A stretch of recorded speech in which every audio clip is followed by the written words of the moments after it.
Prvi DroidCon u Zagrebu je, mislim, stvar je bila totalno nova. Spikeri i sponzori izvana nisu nikad čuli za DroidCon Zagreb, pošto je naravno bio novi i bilo je dosta teško sve ubijediti da će to biti nešto.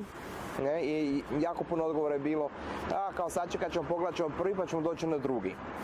Ali uspjeli smo prvi DroidCon Zagreb organizirati jako dobro. Svi su bili jako oduševljeni. Imali smo zadnje godine Facebook, Vodafone, Spotify i jako puno lokalnih firmi. Bilo je 2 dana sa velikim partijem, na kraju je bilo stvarno mrak. I tako da smo se odlučili, pošto je i globalni DroidCon organizator bio ovdje u Zagrebu kao gost, pogledao sve i rekao je svaka čast, ovo su odlično odradili. I rekli su nam, ako hoćete, ovaj DroidCon u Zagrebu će ostati jedini u cijeloj regiji. Onda smo rekli da, onda ćemo napraviti 2016. još jedan koji će biti puno bolji. Ali do sada već imamo 42 spikera. Očekujemo danas još zadnje one prijave svih onih koji pod zadnje još se jave.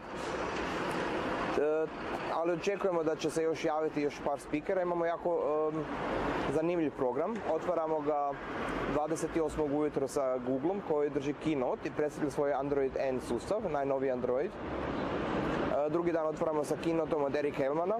On je svjetski poznati autor Android knjiga i govornik na puno DroidCona i drugih tech konferencija.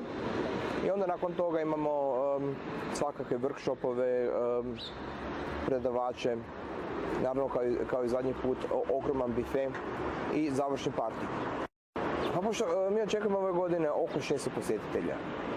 To je jedan broj koji smo si sračunali da bi nakon zadnjeg godišnjeg uspjeha mogli ove godine svakako imati. Održava se u hotelu Antunović kao i zadnje godine, ovog puta na 2 kata.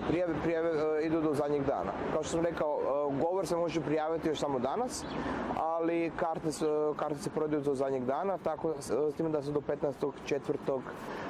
jeftinije. Imamo sad early bird za 800 kuna i nakon toga će poskupiti. Ponosni da imamo postotak od preko 30% ženskih govornika, što nas stvarno stavlja u vrh svih te konferencija, miješanih te konferencija. Dođite svi na DroidCon, bit će mrak.